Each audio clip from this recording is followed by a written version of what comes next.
Hi everyone, my name is Matt Williams. I am the Access Fellow at Jesus College at the University of Oxford. I'm also a tutor in politics. Today we're going to be talking about whether or not you are rational. Now, rational is a really fascinating concept to get our teeth into. It's a really important way of working out why people take certain decisions. And it's used very commonly in fields such as economics, my own field, political science, sociology. It's even used in biology in the context of, say, evolution, to try and work out why specific, what we might call micro decisions are taken. So those are decisions taken by an individual specimen, be it a human being or what have you, and how those micro decisions might aggregate to a macro pattern. So for example, within economics, we might try and work out, well, how do individual actors behave in, say, a marketplace?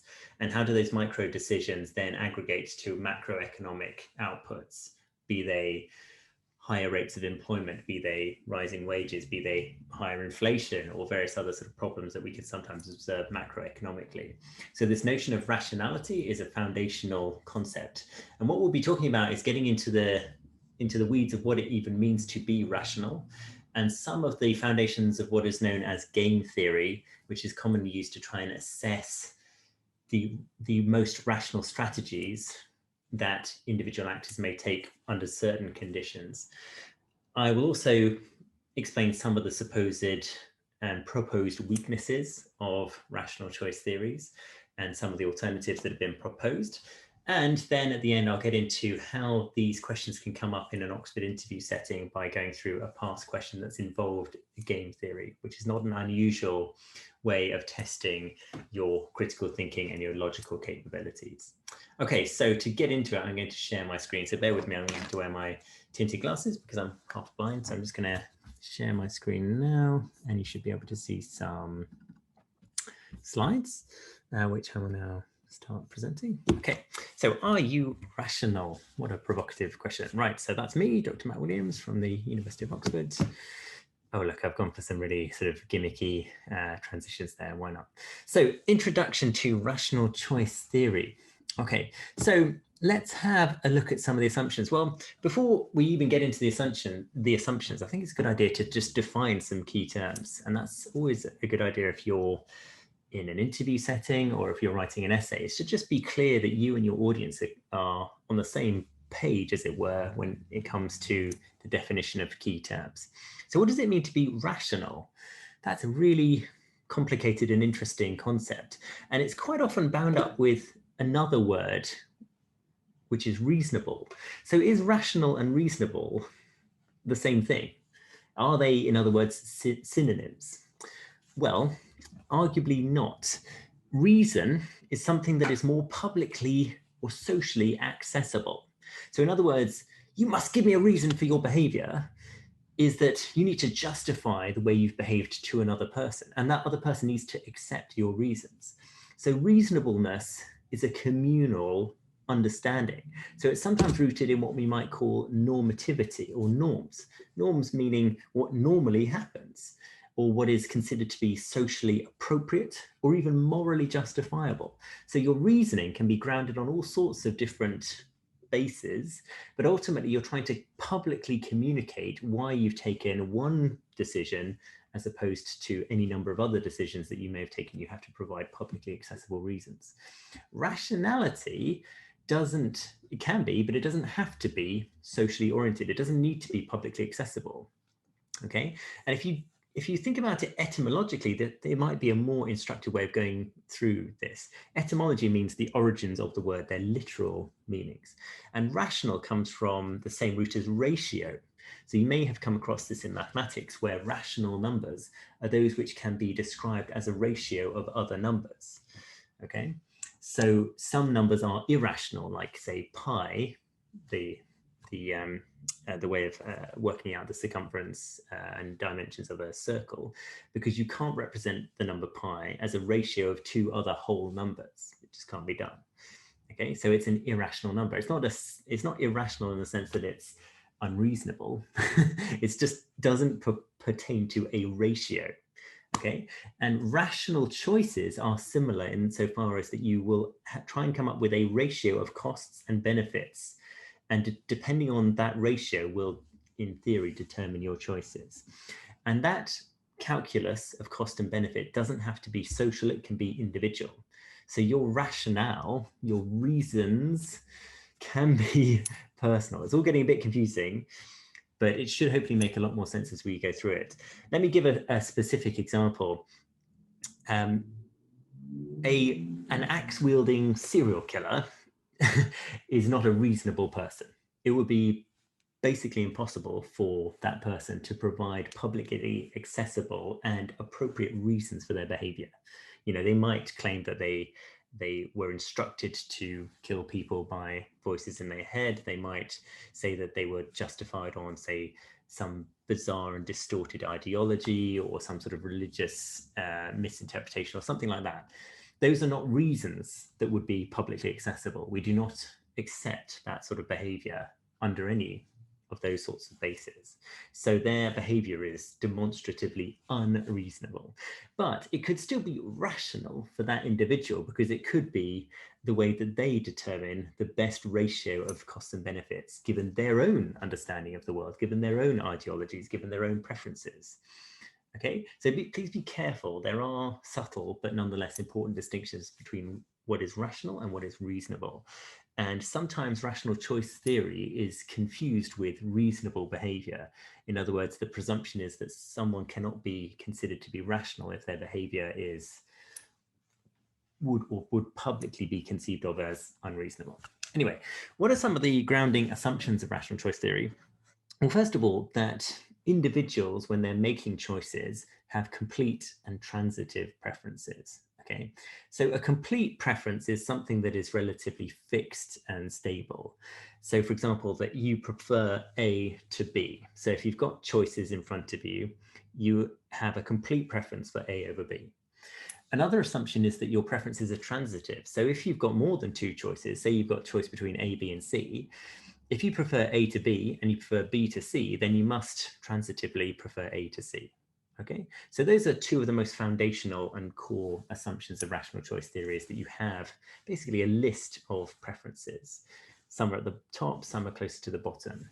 Okay, and as you determine your behavior in any given situation, you will go through a cost-benefit analysis, or pros and cons, as Benjamin Franklin put it. So Benjamin Franklin contributed a great many things to humanity, one of which was pros and cons lists, which is perhaps a slightly niche, but nonetheless interesting factoid. So you will try and work out, well, given that you've got certain preferences, what's the way to maximize those preferences or maximize your utility, in other words, your return from your decisions. In a non-cooperative situation, in other words, where you're competing with other people for certain things, so it could be scarce resources, it could be for territory in a war, it could be for all sorts of things, there will be a Nash equilibrium, which is a strategy, a set of choices, or maybe an individual choice that is optimal given what you know of your opponent's likely strategies. Okay, so what we're often looking for in rational choice theory is not only what is the best choice given your own preferences, but what are the best choices you can make given what everyone else's preferences are going to be. Okay, so this would quite likely be applied by economists if they're trying to work out, how do we grow our business relative to competitors in the market? How do we make sure that we take market share away from them? Not only what is our best way of maximizing A over B and B over C, but given that our opponents are going to be trying to do their own list of ordered preferences, how do we make sure that we undercut them at the same time? Okay, and this is where game theory comes in. We gamify this process by assuming that there's a competition over these goods that people may want, and they will come at it with these sort of fixed and transitive preferences, and they will fight it out, and they will try and work out what their optimal or Nash equilibrating strategy will be in any given scenario. Okay, so as mentioned, please be very careful with the distinction between rational and reasonable. There are, of course, situations where what is rational will be reasonable insofar as what you seek, what your preferences are, would be something that could be publicly explained. But like I say, sometimes people get slightly confused or get a bit of the wrong end of the stick by saying, well, rational choice theory can't explain unreasonable behavior, but it could possibly. Okay. How is it applied? Well, as mentioned, it's applied quite widely in economics, in political science, in studies of business. It's utilized in strategizing for warfare. So generals will use some forms of rational choice theory in order to ascertain how to procure certain key goods. In a military context, goods will include territory, munitions, supply lines, you name it. But they will have certain preferences, and they will, in theory, according to rational choice theory anyway, those preferences will be pretty complete and they will be pretty transitive. So they will want, for example, to have as their top priority making sure they don't lose too many of their own soldiers. And there may be certain other priorities that come further down the pecking order. So when working out what their rational choices are, given what they know about their opponent's same set of rational choices, they will come up with an optimal Nash equilibrating strategy. You could argue that some aspects of rational choice theory are also used in other forms of competition, including in love. That when you're competing with other people in order to attract someone to go out with, that you similarly might apply, maybe sort of subconsciously, a lot of this rational choice theory. You try and work out, well, what do I want? I want to go out with this person. That's my sort of top fixed preference, my complete preference. But I know that these other people also want to do the same thing. So how can I make it that I win in that game, that they lose? Now, a very famous example of a rational choice game is known as the prisoner's dilemma.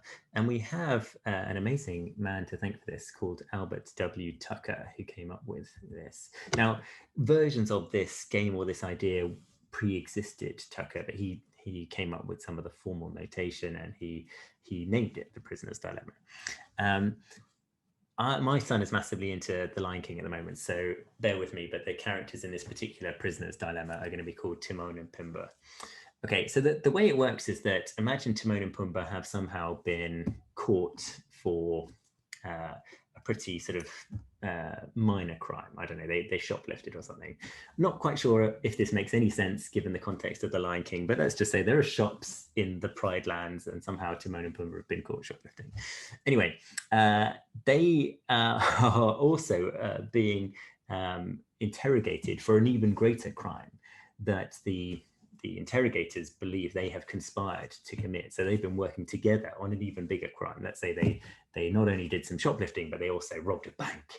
And that's the thing that the police really want to nail them on. So the police are interrogating them, but they're interrogating them in separate cells. So Timon and Pumbaa can't talk to each other. But the police or whoever's interrogating them assume that they have conspired on this much larger crime. So they've got them banged to rights on a relatively minor charge of shoplifting, but they want to nail them for this much bigger charge of conspiracy to rob a bank. Okay, so what the police try and do is that they want to extract confessions so that they can secure those convictions. And what Timon and Pumbaa have to decide, their choices are whether or not they play along with the police and give them the information they need, or basically stay silent and don't help out the police. Okay, now their choices therefore come down to whether or not they cooperate with each other, whether Timon cooperates with Pumbaa, or they defect and Timon basically snitches on Pumbaa, or vice versa, Pumbaa snitches on Timon. And if they snitch on the other person, then that other person will be punished for the greater crime of robbing a bank. Okay, now this all sounds a little bit strange for now, but hopefully it'll make a bit more sense in a minute. Okay, so what happens if they both stay quiet? If they both sort of keep completely stum? Well, they'll both go away for a year apiece. So you'll see if they both cooperate. So if Timon cooperates with Pumbaa, okay, then they will both go away for a year each. They'll both go to prison for 1 year. Okay, so that's not great, but not awful either. But what they're being offered by the police is that if, let's say, Timon here defects and snitches on Pumbaa, then he can be let out of jail for free. So he'll get no years in prison. All right. So Timon's payoff is the first number in each of these quadrants. Okay. So Timon will get no years in prison, but Pumbaa will have 5 years in prison. So if Timon snitches, defects in the parlance that we use here, and Pumbaa cooperates, then Timon goes free and Pumbaa spends 5 years in prison. Okay. If conversely, Pumbaa snitches and Timon stays silent, then it's reversed. So remember, Timon's payoff is always the first number and Pumbaa's is the second number. So Timon goes away for 5 years and Pumbaa goes away for no years. All right. If, however, they both snitch on each other, they both go away for 3 years. Okay. They share the punishment together. So the question is, what is their optimal strategy? Okay, given that they have pretty clear preferences, they don't want to go away. They don't want to be thrown in jail for years and years and years. So their preference is to minimize the number of years that they are in jail.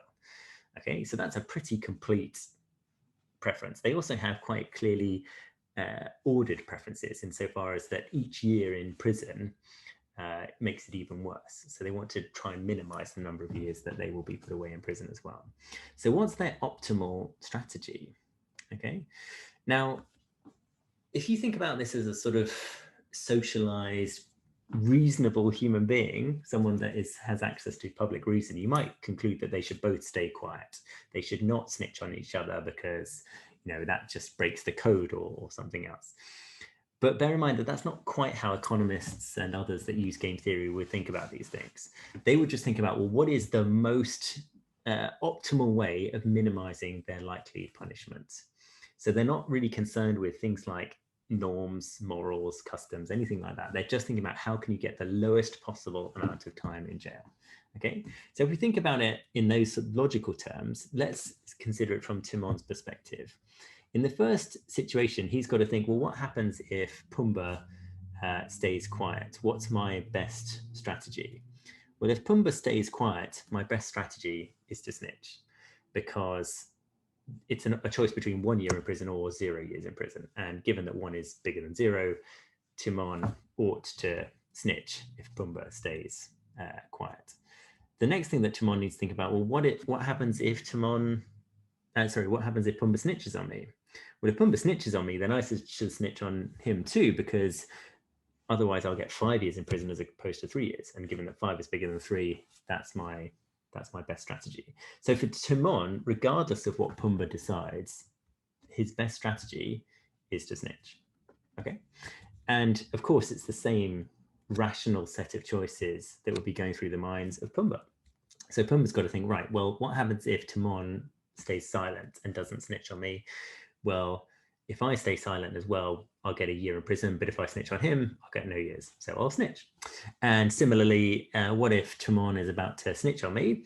Well, then I'll end up with 5 years in prison, and I could get that down to 3, so I'll snitch.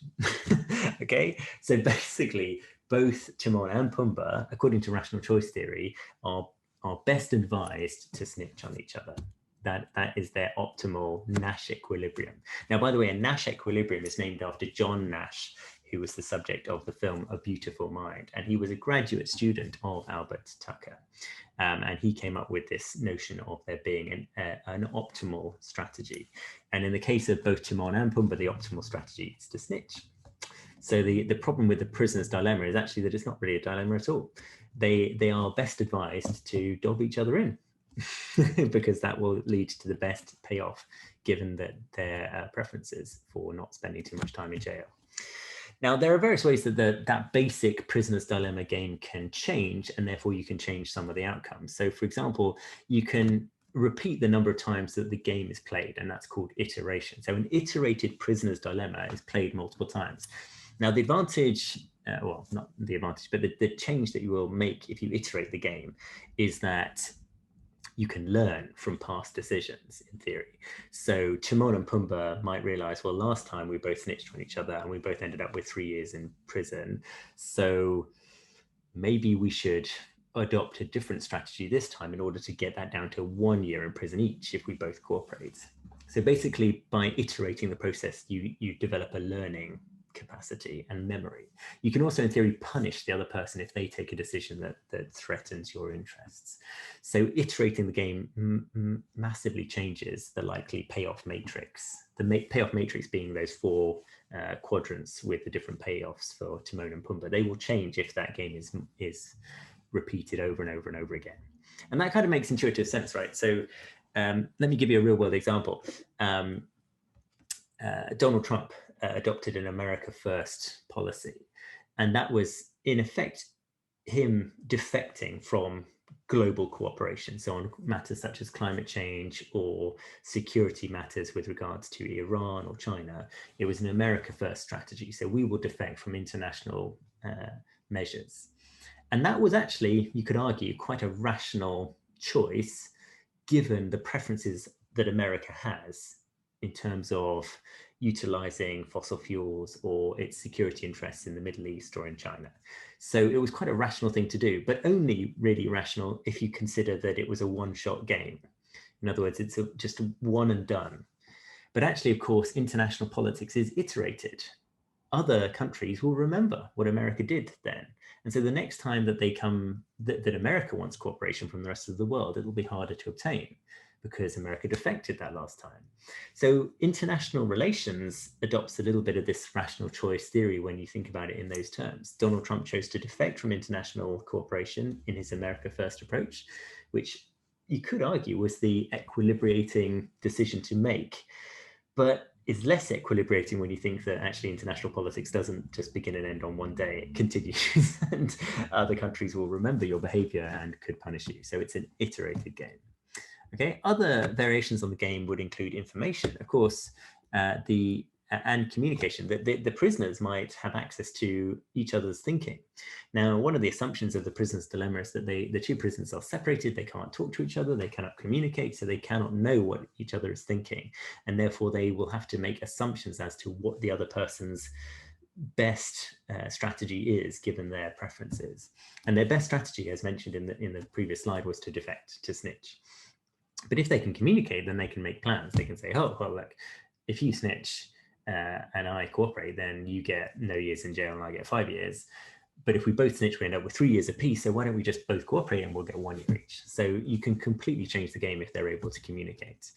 And similarly, if there is some other way that they can get information on the likely behavior of the other player, then that can, in theory, change. Otherwise, they have to make quite broad assumptions as to what the other prisoner's best strategy is. Okay. There can also, of course, be variable payoffs. So various different changes in the game could be affected by how many years, or whether or not it's not just years that is the years in prison that is the payoff, but various other commodities like money or things like that. So changing the payoffs can also change the dynamics of the game depending on the preferences of those actors. You can have more than 2 players. This is when things start to become very complicated. But of course, in real life scenarios, you won't just have necessarily 2 actors competing over a particular outcome. You could have thousands, millions potentially. So that game becomes vastly more complicated pretty quickly.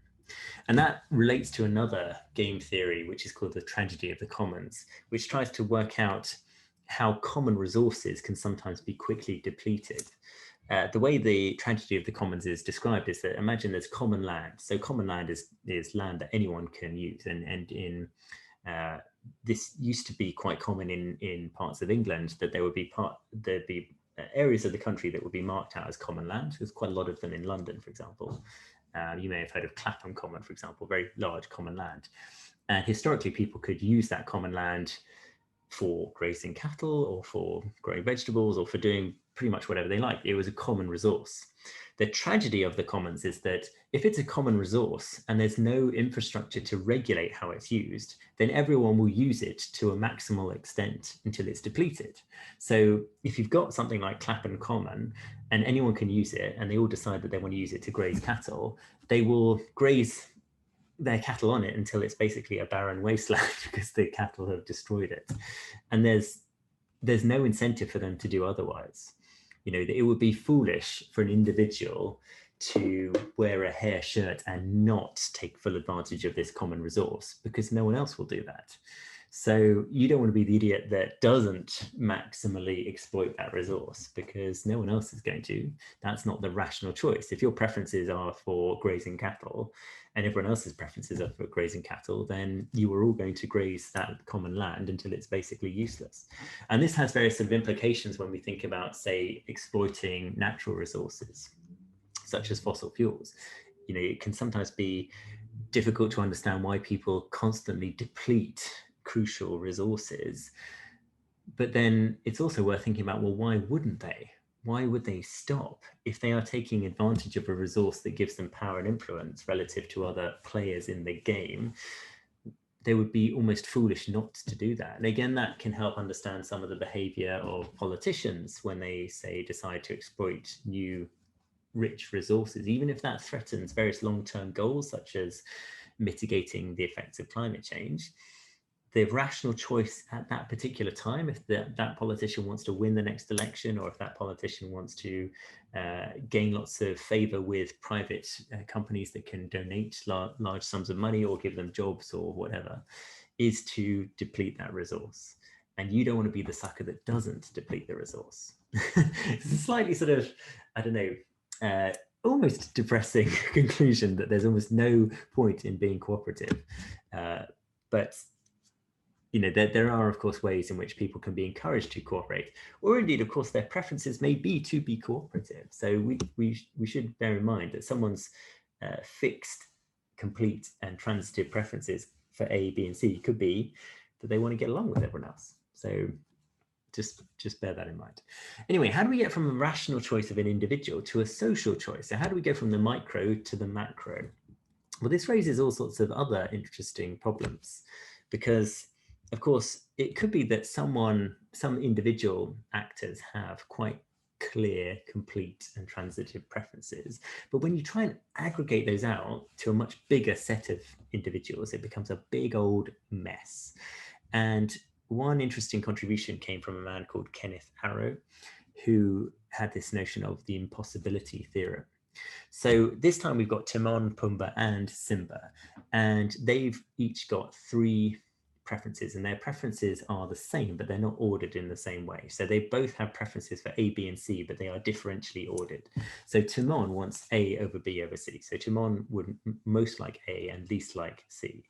Pumbaa wants B over C over A, and Simba wants C over A over B. Okay, so they each have complete and transitive preferences, right? The problem is there's no way for them to coordinate. There is no optimal solution to this problem, because there is no particular choice of A, B, or C that would be preferable to the 3 of them. And this could mean that they will never make a decision. So what this is sometimes described as a state of nature, because it's just chaos, that there are stated preferences at the individual level, but at the social level, there's nothing. There's just absolute chaos. There's nothing to coordinate their decision making. We can see this sometimes in politics. So imagine if you had a lawmaking body like a parliament, and it had loads and loads of members of parliament, and they each had some pretty clear preferences, and they wanted to pursue those preferences. How are they supposed to coordinate so that they actually make new laws? Because if they all have all of these preferences, but their preferences don't align, they'll end up just going round and round in circles. They won't achieve anything. They'll just constantly butt heads and say, well, I want A over B over C, but I want B over C over A, and I want C over A over B. So how do you solve this? It's impossible to reach a social choice, according to Arrow, under some of these circumstances. Okay, hence impossibility theorem.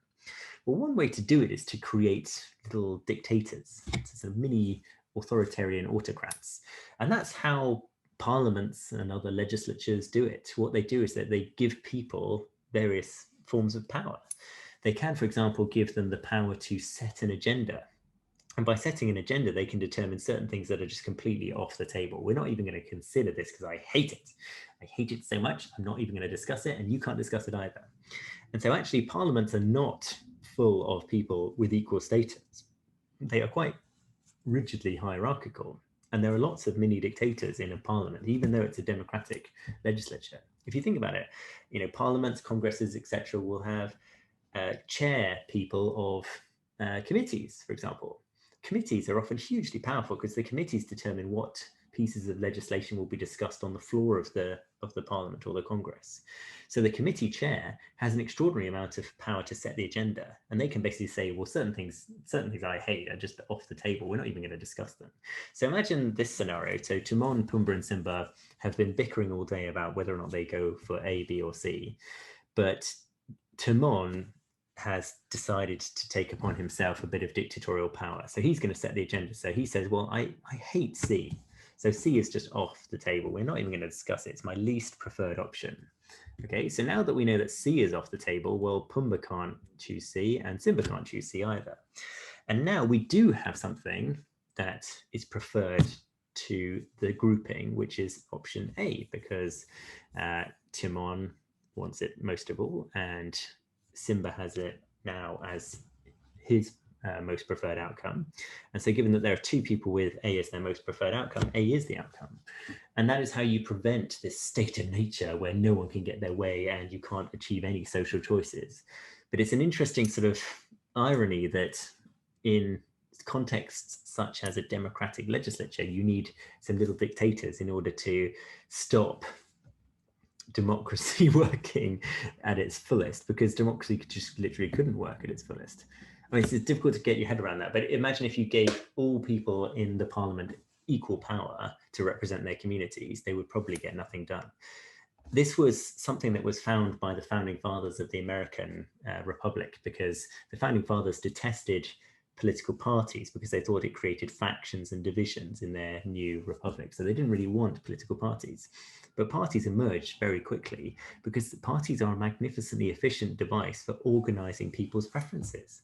That's kind of what they do. They are a shorthand mechanism for ordering people's preferences. Parties are also quite hierarchical. So there are people at the top and people at the bottom. And the people at the top will control information and resources and patronage and various other sort of goods that everyone wants. And the people at the top can therefore order everyone's preferences in a similar alignment so that decisions can get made. So even though the founding fathers deliberately didn't want parties, there also weren't many committees in the early Congress. Both of those things very quickly came into existence because it made decision-making so much more efficient. It prevented this chaotic state of nature where no decisions could be made. Okay, so similar to what we were discussing about how you vary the prisoner's dilemma, information, communication, iteration, these are ways that you can develop certain different outcomes. And if you want to think about not only how do you make rational choices yourself, but how do you generate the conditions for other people to make the decisions that you want, you need to think about some of those ways that you can shape the game and the resources within the game. Okay, so next up, how about if we go to the biggest possible scale? So we've gone from, say, micro level, which is where individuals make decisions, to a sort of a mid-range macro decision making whereby you've got a big organization, a business, a parliament, a congress making a decision. And now we're talking about whole societies. Okay, and what logic is there for collective action on the scale of an entire nation, for example? And this was something that was of great interest to an economist called Mansur Olson. Now, he's probably best described as a political economist insofar as his work was of relevance to political science and economics. And his work is truly fascinating. So he's got a basic question: when is it logical for large groups of people to act collectively to pursue a certain good? And what he came up with in brief is that when benefits are concentrated but costs are dispersed, there is a logic to collective action. So let's say that the benefits are money and the costs could be, I don't know, some sort of side effect of whatever you're pursuing. So it could be, for example, that you are you're in the oil industry and you are looking to make a lot of money. Well, if you start drilling for new oil reserves in, let's say, the Arctic, the benefits to that oil drilling are relatively concentrated. Okay, if you manage to find oil, then the prices of oil might come down a little bit and everyone can benefit from that. But in terms of who's going to get mega rich, it's basically you and your buddies in the oil industry. But the costs of that oil exploration are relatively dispersed. So in other words, the costs might include things like increased pollution, accelerated climate change, and so on. Those are no doubt costs, but everyone bears those, right? The people that benefit are a relatively small group. The people that are going to lose out from this are huge and dispersed. Okay, and because benefits are concentrated and costs are dispersed, there's definitely a logic for collective action. There's a logic for you and your oil prospecting buddies to get together and just start drilling. Okay. Conversely, if costs are concentrated but benefits are dispersed, there is no logic for collective action. So an example of this might be, let's say there's a group of people that really hate the fact that their local environment is dirty and they want to try and clean it up. So for example, they might want to go down to a local beach and tidy away litter. So what they do is they go down to the beach every weekend and they just pick up the litter, and then they go home, and then they come back the next weekend and they pick up more litter. The costs of doing that are quite concentrated because it's a small group of people that are taking it on themselves to tidy up a beach. But the benefits from their work are dispersed because unless that's a private beach, anyone else can come back to it and take advantage of the fact that they cleaned it up. So to put it slightly sort of rudely, a few mugs have come along every weekend, tidied up the beach. Thanks very much. I'm going to now sit and sunbathe here. And I might chuck a few bits of rubbish on the ground because I know that you'll come next weekend and tidy it up for me.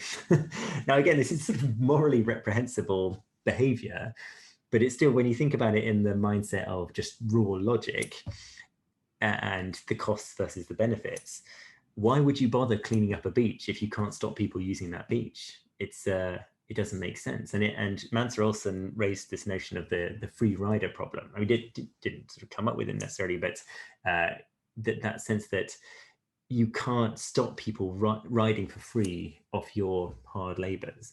And if you can't stop them doing that, why would you do it? It's not rational. There's no logic of collective action there.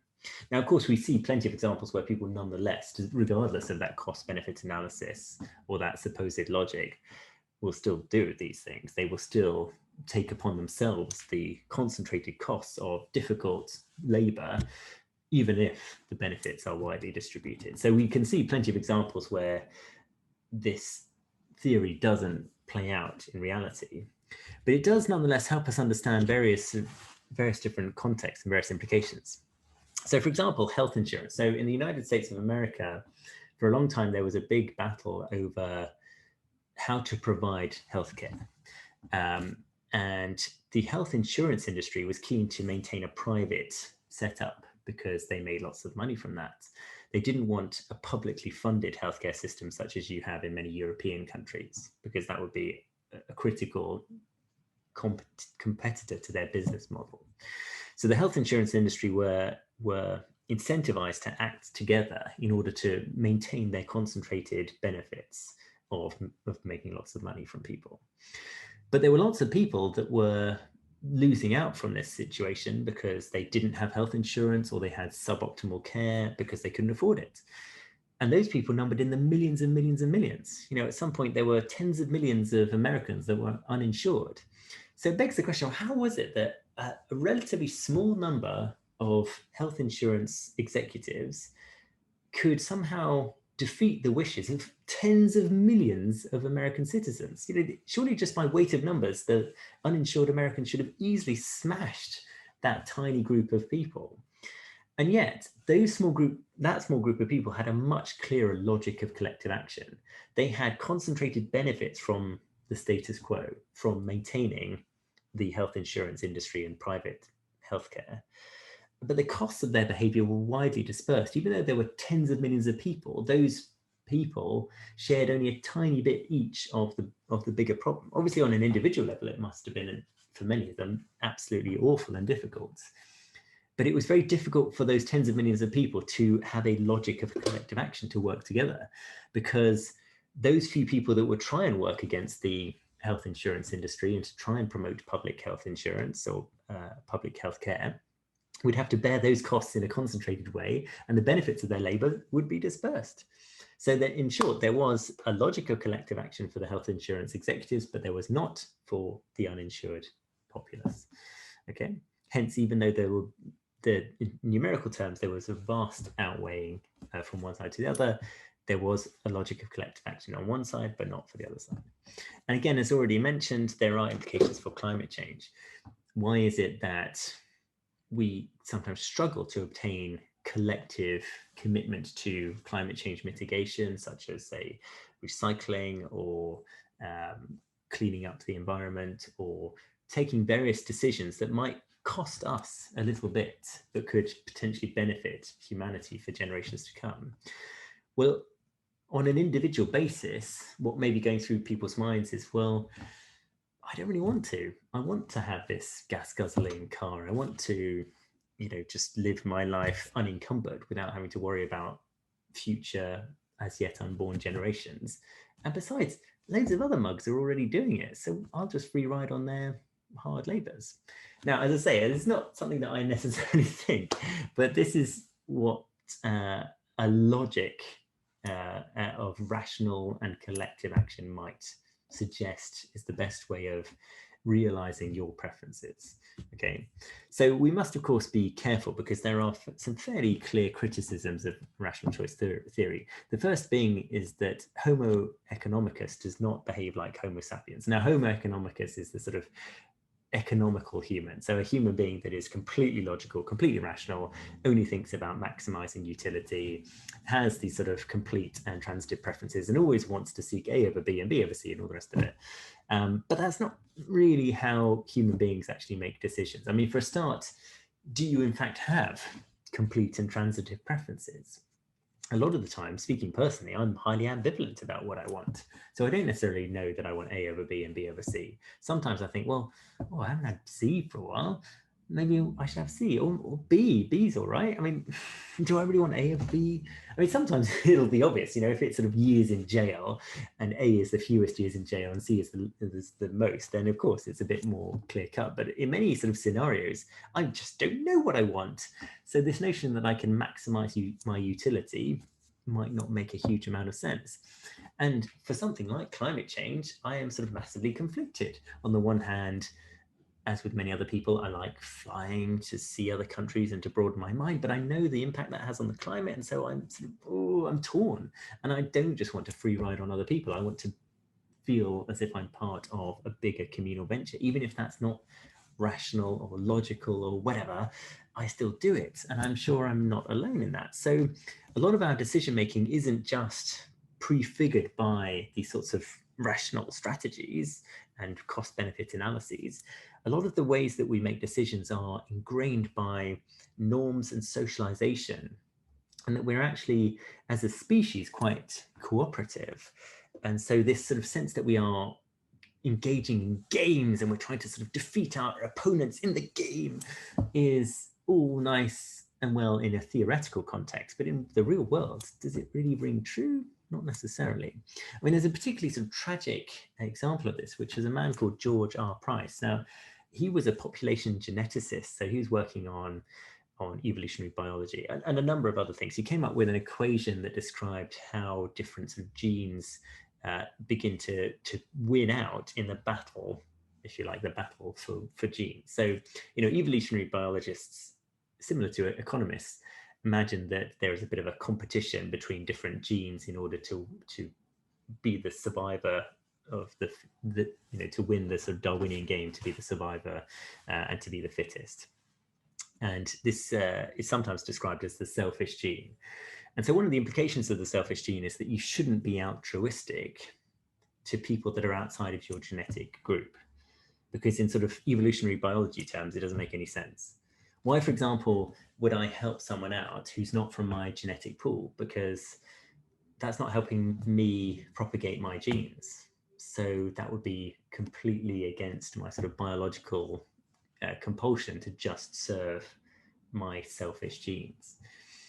Now, that again might make sense in theory, but that's not how I behave. I do loads of stuff where I feel for people that are not, I've never met, that are on different continents, that are genetically, have some quite significant differences to me, but I still feel sufficient sort of shared humanity that I want to help them out. And George Price basically came to that conclusion himself later in life. He converted to Christianity and he realized that sort of common humanity was more important than this sort of notion that you mustn't be altruistic. I mean, he wasn't saying you mustn't be altruistic. He just said there's no biological explanation for altruism. It just doesn't make sense. Why would a particular individual be altruistic to a non-related other individual? Just it couldn't compute that in sort of evolutionary biology terms. But he became sort of so appalled by that implication that he became very religious, and ultimately and very tragically, he took his life in an extremely sort of gruesome way. But only after having divested himself of all of his earthly goods to homeless people around him in London, where he was then living. So he gave away all of his worldly possessions to complete strangers, and then killed himself. Basically, sort of negating in a very sort of raw way his own contributions to academia. It's quite an astonishing story, but makes us realize that these things that could be theoretically plausible will not always neatly fit reality. And that's pretty much true of all theories. Theories are simplifications of reality. And those simplifications can be tremendously helpful, but they are always a simplification. And it reminds me of an old joke about a chemist, a physicist, and an economist. There are these three individuals are marooned on a desert island, and all they've got is a crate of tinned food, but no way to get into the tinned food. So they, in order to survive, need to crack into those tins and start eating the contents, or they'll die pretty quickly. So the chemist says, right, I know the solution. What we do is we leave the tins in the sea, and the salt water will corrode them, and eventually we'll be able to break into the tins and get what's inside. The physicist says, no, that's going to take so long. Let's just use the force of gravity. Let's climb the highest point on the desert island and throw the tins down and smash them open. And the economist says, whoa, why don't we just assume we've got a tin opener? And that's the punchline. Meaning that economics, which is sometimes fairly disparagingly called the dismal science, has to make some somewhat heroic assumptions in order for the theories to be internally coherent. But sometimes that internal coherence is at the cost of external realization. In other words, the theory might make beautiful logical sense in and of itself, but when you try and apply it in the real world, it just breaks down because it just doesn't make a huge amount of sense.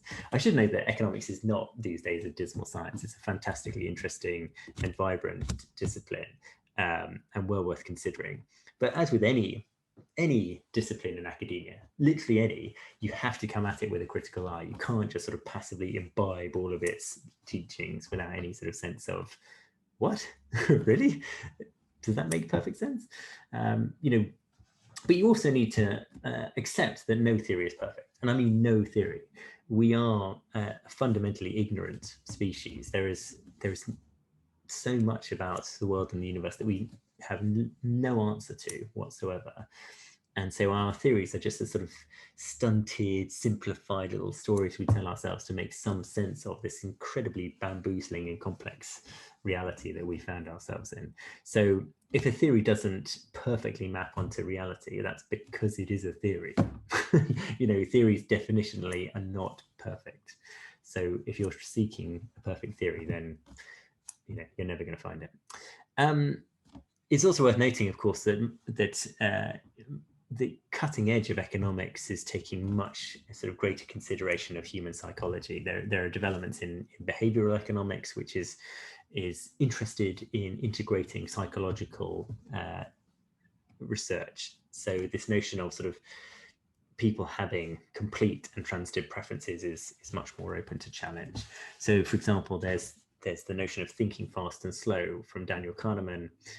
This idea that when people make decisions, sometimes they do so almost automatically. They think fast, and they're almost like with muscle memory. They just make the decision that they've always taken, and they'll do it again. Sometimes they think slowly, and they engage more of their cognition, and that's when they might make different decisions based off of strategizing and rationality. But there are basically sort of different modes of decision making. Some will be almost automatic and therefore likely informed by custom, by normativity, by socialization, and other decisions might be more sort of calculated. But actually saying that it's one or the other is a bit of a mistake. Sometimes decisions can be a very complex mixture of different ways of thinking. And if you just sort of reflect on your own decision-making processes, how do you decide what you're going to eat for dinner, what you're going to do with friends, how you're going to work out, a particular sort of problem when you're competing with someone else? It's not always just a straightforward sense of, well, I have these preferences and they are ordered in this sort of nice list, and I know my opponent has their preferences and they are ordered as well. How can I optimize my strategy in order to crush them? But it's still an interesting way to think about the world, I would say. Now, there is an interview application. So this is a past interview question that was used for computer science and economics. And it's an example of how game theory is used in an Oxford interview. And game theory is quite commonly used because it's so often counterintuitive. But I'll read through the problem and see if you can work it out. So there are a group of 7 pirates and they've got 100 gold coins. They have to decide amongst themselves how to divide the treasure, but they must abide by the pirate rules. The most senior pirate, let's call that person the captain, proposes the division of the gold coins. All of the pirates, including the captain, vote on the decision. If half or more vote for the decision, it stands. If less than half vote for it, they throw the most senior pirate overboard and start again. The pirates are perfectly logical and entirely ruthless. They only care about maximizing their own share of the gold. So what division should the captain suggest to the other 6 pirates? So if you want to pause the video here, have a good think about this. It is tricky. And it's worth noting that in an interview context, the interviewers would help you through this puzzle. They wouldn't just sort of lay it out for you and then sit back, fold their arms and sort of wait for you to solve it. They would give you support and they would help you through it. But have a think about how you might resolve this. Okay. What people commonly come up with in the first instance is some way of sort of dividing up the coins fairly evenly between the 7 pirates. Now, obviously, you can't divide 100 by 7 perfectly, but let's assume each of the gold coins can't be split into fractions. So nonetheless, people will say, well, we'll give a few coins to everyone and hope that they vote for it. Others will realize that if you've only got to get half of the votes, that means you only really need 4 pirates to be on board with this scheme. So you just give the money to those 4 pirates and then you split it between them evenly because you can give each of them 25 coins. Now that would work, but it's not going to maximize their share of the gold. Okay, and there is a way that the pirates can absolutely maximize their share of the gold. Now, the best way to resolve this puzzle is to make the game much less complicated. So at the moment, this is a 7-player game, 7-player non-cooperative game, and that's really tough and complicated to work out. So what you should do is to just simplify it to a 2-player game, and then it becomes much easier. So imagine you've got 2 players, you've got a captain and another pirate. They've got 100 gold coins, they get to vote on it. They need half or more of the pirates to vote on it, and if they vote accordingly, it stands, and if not, it falls. So the captain gets to propose the division, and the captain can vote on the division. So the captain, of course, is going to propose that they take 100 gold coins and the other pirate take nothing, right? Because what the captain will do is say, I propose a division of 100 gold coins to me and nothing to you. Let's vote on it. I vote yay. The other pirate says, no, I don't want that. But the captain says, don't care. I've won. I'll take the 100 gold coins. End of story. Okay, so that's what would happen in a 2-pirate game. In a 3-pirate game, well, what happens now? Okay, so the captain needs to make sure that they secure at least one other vote, because now the captain on their own is insufficient to carry half of the votes because there are 3 pirates. So what they need to do is basically bribe another pirate. Okay, now what the captain is going to be thinking is that, well, if I get thrown overboard, then we're down to 2 pirates again. And if we're down to 2 pirates, then we're gonna be back to the same scenario we've just been through, where the captain, the new captain, will propose 100 gold coins and the other pirate will get nothing. So all I have to do is to convince the other pirate that would otherwise get nothing that I will give them a better deal. And what's a better deal than nothing? 1 gold coin. So what happens is that the captain says, right, well, I'll keep up 99 gold coins and I will give you, the lowest ranked pirate, 1 gold coin. Because, if you vote to throw me overboard, you'll get nothing. and 1 gold coin is better than nothing. So there we go, done. And that is the optimal strategy. Okay, and if you just work it out, you can extrapolate from 3 to 4 to 5 to 6 to 7 to, however many pirates you want. And so in 7 pirate game, the captain proposes that they keep 97 gold coins, and they give 1 gold coin to every other pirate down the pecking order, based on the same sort of assumption that if you keep whittling away captains until you're back to a 2 pirate game, then the captain will get 100 and the other pirate will get nothing. So that's the solution to the puzzle, is that the captain proposes they keep 97 gold coins and give 3 gold coins to 3 other pirates. Now, as you can probably tell, that is a pretty counterintuitive way of thinking. Most people, when they have to divide something in real life, wouldn't do it like that, because they would be thought of as some sort of bizarre sociopath or something. If you had to divide, I don't know, pizza or cake or something with friends, and you took 97% of the cake, you would never be invited back to a party, right?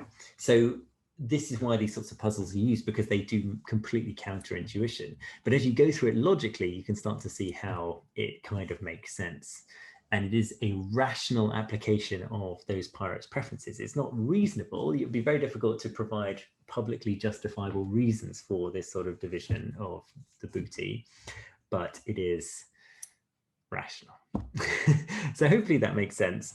I know it's a little bit of a strange concept, but I think it's really interesting. It's certainly got some power and some utility to it. Nonetheless, of course, as ever, you need to think about these things critically and assess their utility. But it's an interesting topic to come across, and it's used a lot in various social sciences in particular. So if you're interested in those subjects, it's worth reading more about them. Anyway, I hope that's been of some use. Thank you so much for watching. All the best. Thanks. Bye.